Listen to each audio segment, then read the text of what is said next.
আমার ছোট্ট মাম্মাম চলেছে পুজোর ডালা হাতে নিয়ে মন্দিরে মহাদেবের মাথায় জল ঢালতে। আজকে মহাশিবরাত্রি। আর এই যে পেছনে প্রিয়াংশুবাবুও রয়েছে, তার দিদিভাইয়ের সঙ্গে সঙ্গে যাচ্ছে, আর আমিও তার পেছনে পেছনে রয়েছি তাদের এই সুন্দর মুহূর্তটাকে ক্যামেরাবন্দি করার জন্য। ছোটোবেলায় আমিও এইভাবেই বায়না করতাম শিবরাত্রি করার জন্য। বহু বছর শিবরাত্রি করেছি একদম ছোট থেকে আমার ঠাম্মার সাথে। তো সেই ছোটোবেলার দিনগুলো ফিরে পাচ্ছিলাম ওদের মধ্যে দিয়ে। পঞ্চপ্রদীপে ধূপে তোমারই আরতি করি মহাদেব।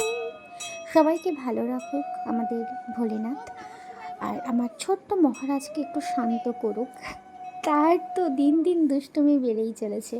তো মাম্মাম এদিকে মহাদেবের মাথায় জল ঢালছে, আর আমার ছোট্ট সোনা বাবা, আমার ছোট্ট মহারাজ, সে ঘন্টা বাজাতে ব্যস্ত। তিনি মন্দিরের ঘন্টা বাজাচ্ছে।